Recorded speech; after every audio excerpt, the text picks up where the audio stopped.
I recently made a vanity desk for my daughter Ava.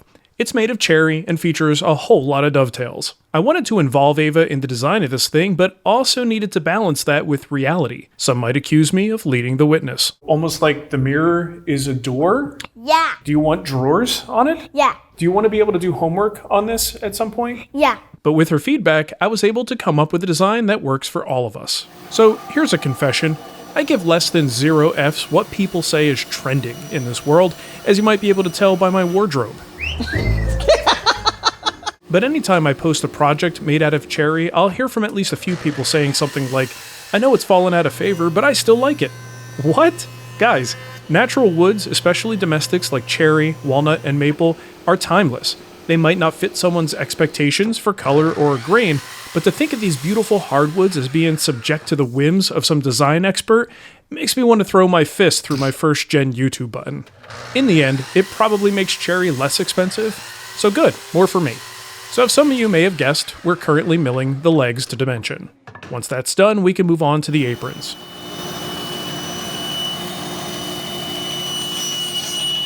The front apron is a special case, and we need to keep it a little wide so that we can cut it into strips to help create our continuous grain drawer fronts. The middle strip can then be cut into pieces that'll make the drawer opening dividers, and of course, the 2 longer pieces are the drawer fronts themselves.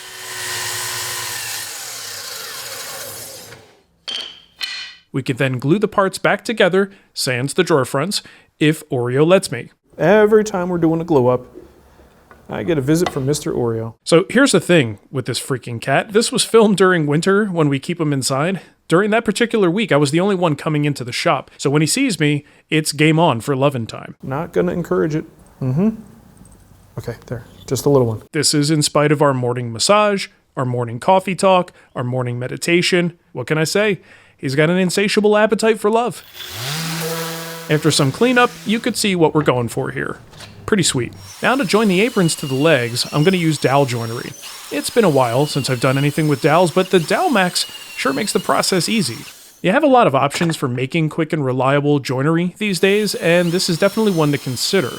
And if you don't believe me, just ask James Krenoff. A word about doweling. We have all heard at least one person claim that he can always tell when a joint is doweled because there are cracks and bulges, all sorts of faults along the joint. Like a lot of other statements tossed around, this is only partially true. Most of the things we can do can be done right, or they can be done wrong. In Europe, the very best cabinet makers have been using dowels in joinery for a long, long time, with fine, honest results. They do it right, and done right, doweling, including joining pieces edgewise, is an asset, not a liability. And if you don't know who James Krenoff is, we probably shouldn't be friends. Now we can do a quick dry assembly so that we can get some accurate measurements for the drawer guides, which will span from front to back.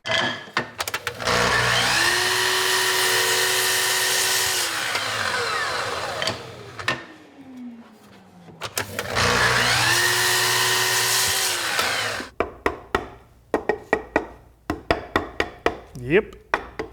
The guide rails will also be joined to the aprons using dowels.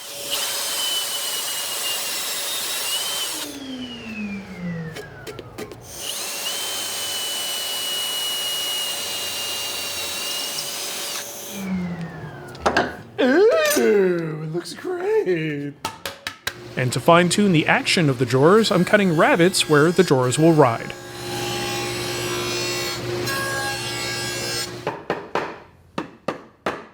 Using the drawer fronts, I can kind of test the side-to-side fit and make any necessary adjustments. Now back to our legs. I'm adding a taper using the taper maker. By the way, we do sell hardware kits and instructions for these if you want to make your own.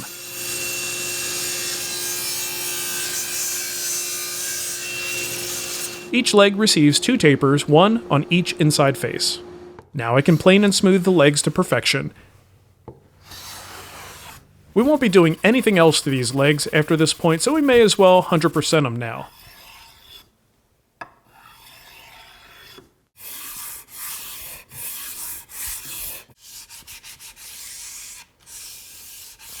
As we inch closer to final assembly of the base, I'll plane and sand the various parts as needed. Man, would you look at that backside! Backside sandpaper, that is, get yours. at backsideSandpaper.com. And forgive me for shilling my own products so heavily here, but if I don't, who will? Huh? Who? For the glue, I'm going to use some of Titebond's liquid hide glue. I may have mentioned this before, but I've been using this stuff as my go-to slow-setting glue for a while now, and I absolutely love it. Nice long working time and easy water cleanup. And my strategy here is to make 2 side assemblies first, followed by gluing up the entire center section with the rear and front aprons and the guides. I could then bring all 3 of those sub-assemblies together for the final glue up.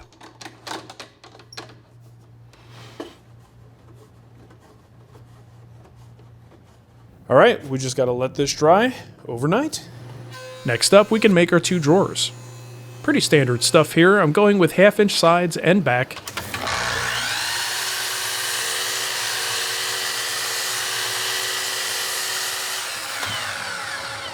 We'll do some hand-cut through dovetails at the back and half blinds at the front. If you haven't done hand-cut dovetails before, don't waste your time. Just kidding. I realize this kind of work really isn't for everyone, so no reason to feel bad if it's not your thing, but sometimes doing joinery 100% by hand can be very gratifying, and it's a wonderful skill builder too. Will anyone but a woodworker appreciate the effort? Probably not, but when's the last time I did something in the shop for the sake of a non-woodworker? Wait a minute, I do that all the time. The process I employ involves making the tail board first and then transferring those tails to the pin boards.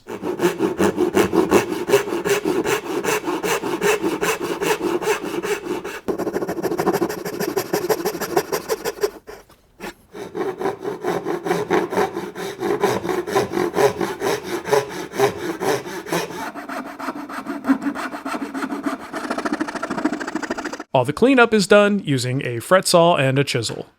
On a drawer, I always start with the rear joints for 2 important reasons. First is that I find through dovetails easier than half blind, so I like to use the back as the warm-up. Second, because it's the warm-up, I'm more inclined to make a mistake. If that happens, the rear dovetails are less visible in the final product. With those done, we can pivot to the half blind dovetails at the front. We're doing half blind because I really don't want to see the dovetails from the front of the vanity. I want the continuous grain to be the star of the show. Now you may have noticed that I'm cutting 2 boards at once. That's always a decent idea when you've got a lot of dovetails to cut. It saves time and also gives you a longer reference line to follow, helping you keep your saw perpendicular to the board. The saw I'm using here is from Florup Toolworks, and sadly, Eric passed away not too long ago. I didn't know him personally, but he was a valued member of the community, and my heart goes out to his family. The man made one hell of a saw.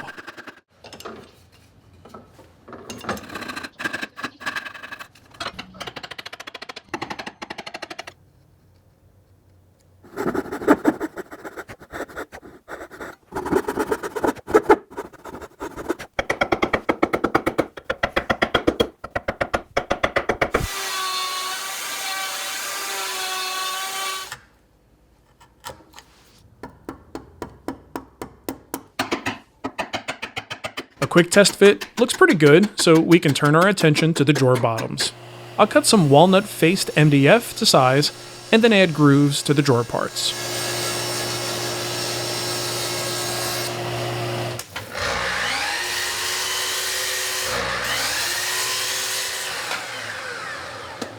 With dovetails, you need to make sure you make stopped grooves where needed, and if you're making a groove go all the way through, you need to make sure that groove won't be visible after assembly.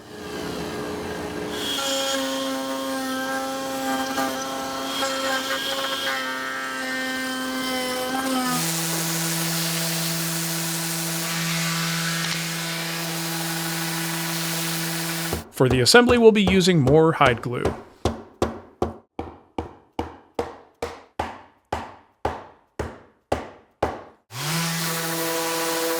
A quick sanding, some edge breaking,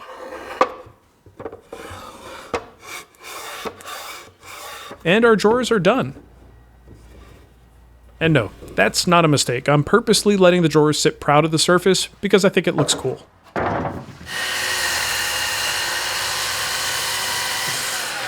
So next up, we can knock out a quick top. Nothing crazy here, we're just making a big cherry panel.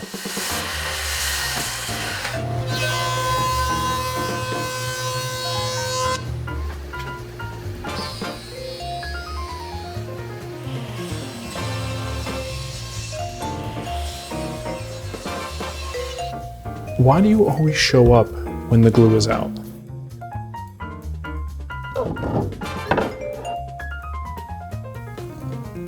Bruh, back off. Here, put your paw right here. I need a little extra weight.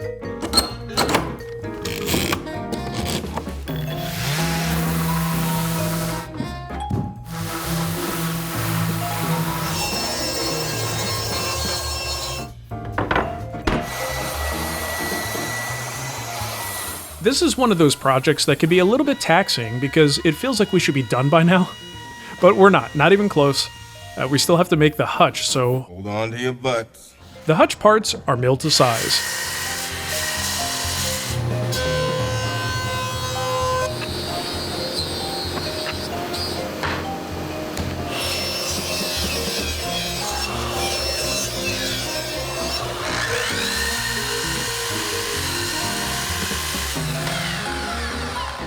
It's a good thing we got some practice with our dovetailing because all of the outside joints of the hutch will be through dovetails. And because I've been hearing a lot of good things about Rob Kosman's dovetailing tools and techniques, I decided to give them a try. Rob has some seriously clever gadgets that really do work. The real magic of the system is the use of a small brass shim and this tiny saw blade that matches the kerf of the saw. It allows you to accurately transfer your tails to the pin board while also starting your cut, which is difficult for a lot of new woodworkers. This saves you a lot of time and makes sure that the joint fits with no fuss.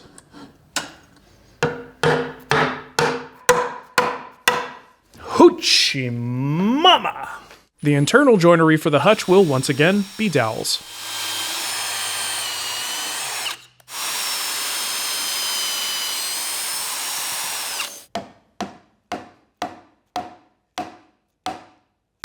Next up, we need to cut a series of rabbets in the back of the hutch pieces to make room for the back panels. And then we can add some holes for adjustable shelves. The hutch will feature 2 small drawers. The drawers will ride on wooden rails, and those rails will sit in grooves which will make it the router table. We'll do more with those later on. The internet is filled with lots of free information about woodworking, but it can be tricky to sift through the ads, the influencers, and the DIYers flooding your feed. The Wood Whisperer Guild is the answer. Now, if you want to take your guild experience to the next level, consider becoming a Guild Plus subscriber. Watch a classic guild course each month. Save 5% on all guild courses and pre-orders. Access to a bunch of vendor discounts. Attend a live demonstration every month. Access to interviews with notable woodworkers. Access our private communities, including the Guild Forum, the Guild Facebook group, and the Guild Discord channel. And finally, you'll have access to me, Mark Spagnolo, via a special contact form that goes right to my inbox. You could sign up monthly or save with a yearly subscription. Be the woodworker you've always wanted to be with the help of the Wood Whisperer Guild. Now we move on to the mortises for the door hinges. These are much easier to cut now rather than after assembly. I generally use the hinge itself to dictate the dimensions and cut the outline with a sharp knife. I'll use a small router to remove the bulk of the material and then a chisel to square the mortise.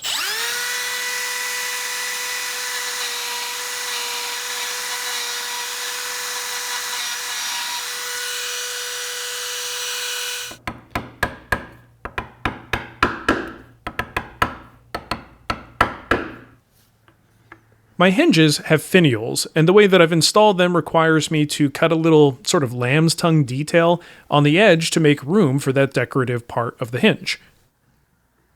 Ooh, that's nice. It's nice!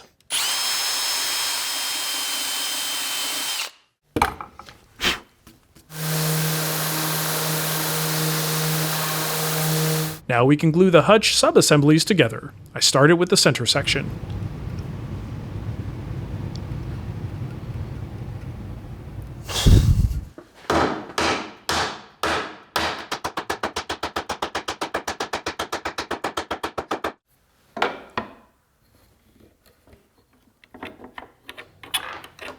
The 2 outer sections are glued up separately, being very careful to make sure that the parts sit nice and square since there's really nothing supporting those overhanging pieces. There he is. Like clockwork. Tell you, I've dealt with a lot of variables in my career with glue-ups. Dodging a cat's ass has never been one I thought I would encounter. Finally, All three sections can come together. If you haven't noticed yet, whenever I have a fairly large or complicated glue up to do, I always try to break it up into smaller sub-assemblies, just to help keep the stress factor low. Looks good. All right, so we're just gonna let that dry. Now I can quickly square up the rabbited areas for our back panel, and then cut the back panels to size.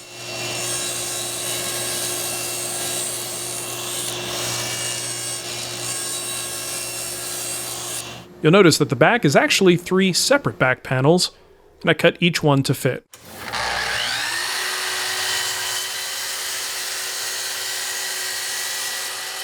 Now let's work on the little drawers. Unlike the large drawers, there's no grain continuity to worry about here, and I think a through dovetail would look pretty cool. So we're doing through dovetails at the front and the back. Once that's done, I can make a groove in the drawer sides that will slide along the drawer guide. I'll make these in 2 passes since I want this groove to be slightly wider than the one that I cut into the Hutch side, otherwise the drawer won't slide on the rudder that we cut later. I can also use the router table to cut the grooves for our bottom panel.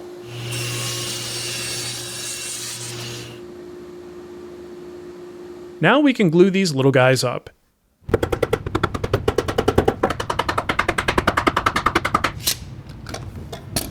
After the glue dries, we can sand everything smooth. And if you have any issues with the drawer sitting nice and flat, there's nothing wrong with using sandpaper on your workbench or table saw to help flatten complex shapes. So now let's work on the drawer guides. I'll cut some small strips to size that fit perfectly into the slots that we cut into the Hutch sides. With the runners placed in the grooves dry, we can start to evaluate the fit of the drawer. What you need to do at this point really depends on what you see. Sometimes you need to make the runner smaller. Sometimes the drawer sides might need a little bit of planing. Sometimes the height of the drawer is slightly off and you need to plane that down. Either way, after some back and forth, I'm pretty happy with the action, so we can glue in that runner. I'll glue them at the front, but then use a small screw in an oversized hole at the back in case the wood expands and contracts in the future.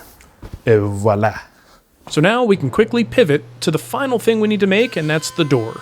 The door will be a simple miter deal. The rails and stiles, get a nice deep rabbet for our lighted mirror, and then we'll cut the miters.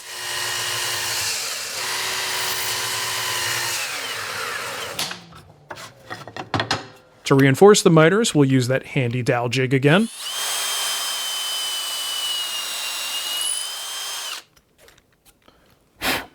Oh, I swear, this cat, every time. You think I'm exaggerating, but you guys have seen it. The frame is then glued up with the help of the Merrill clamp. You've seen me use this thing before, but there's really no better strap clamp on the market. I highly recommend this thing, and I'll put a link in the description if you want to pick one up for yourself. Now I can finalize the shape and size of the door frame using some playing cards as shims. Basically, I just sneak up on it until I've got the gap that I want all the way around. Okay, so take a look at each one of these sides. Gap is looking pretty good.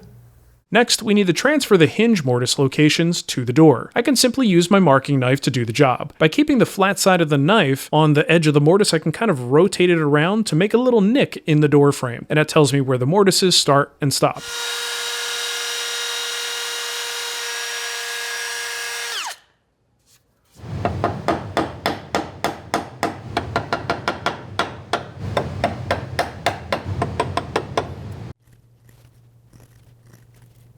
I'll drill pilot holes for the hinge screws, but won't use my good screws until the final assembly. I keep a bunch of these small steel screws around just for this purpose. I don't mind if I damage one of those, but if I damage one of my good screws, I'm kinda SOL. The door needs both a stop and a catch, and we can make both of those in one by using a small block of wood and carefully locating some rare earth magnets. To help position the Hutch on the tabletop, I'll start by drilling a couple of holes for threaded inserts. I'll then use some of those little metal dowel centers to make the indentations in a tabletop. I then drilled holes large enough to accept some 1/4-20 bolts. On the side panels of the Hutch, I can then epoxy some 1/4-20 threaded inserts. Now this way, the Hutch is fully secured, but easily removable when needed. To secure the top to the base, I'll use Izzy skirt washers. These are basically figure 8 fasteners, but better as they easily accommodate movement in both dimensions. I find them much more forgiving than traditional figure 8s. Now everything that wasn't planed, scraped, or sanded gets some final love before finishing.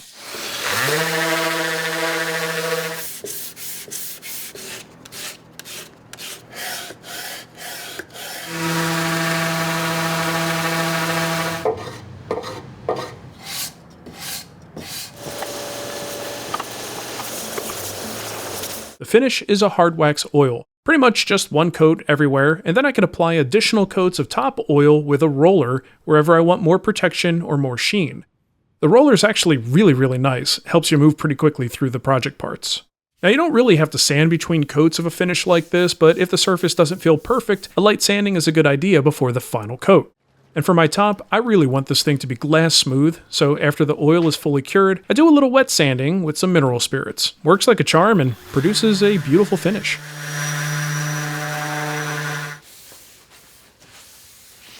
Anything that's a moving part gets a little bit of wax. Nothing wrong with mechanical slides, I use them all the time, but there's really something super satisfying about a clean, smooth sliding drawer on wooden guides. Yeah, look at that. It just finds its home perfectly. I like it. All right, time for some hardware.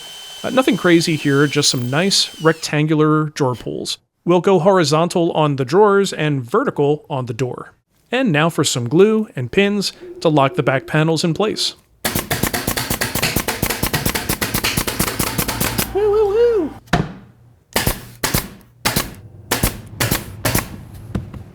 The lighted mirror I'm using is actually pulled out of a touch-sensitive lighted mirror that I purchased on Amazon. I reinforced the glass, and we're able to then drop the whole thing into the door with some glue. To attach the top, we can drill some pilot holes,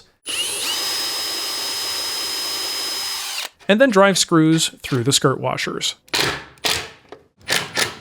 And now we can attach the hutch, followed by the door.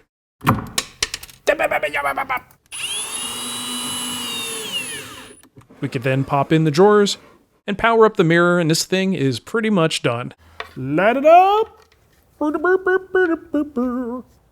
Alright, so there it is. Now, I don't know if I actually hit all of Ava's requests. She was pretty specific with some of the things she wanted, but she's got a nice big work surface. She's got a lighted mirror that she could see herself in. She's got a bunch of storage, some shelves to display some of her fun things, whatever it is she wants to display there.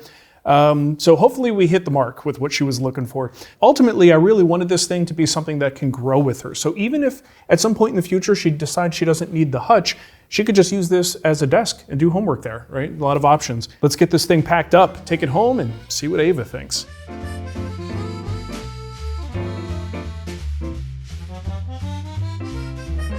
Back home, I'll reassemble the unit in Ava's bedroom. While I've built a lot of things for my kids, I tried to hold off on building the serious furniture items for a while. I really wanted to stick with them for a few years. Ava's been asking for a vanity for a long time now, but you know what happened to the little pink one that Nicole bought her?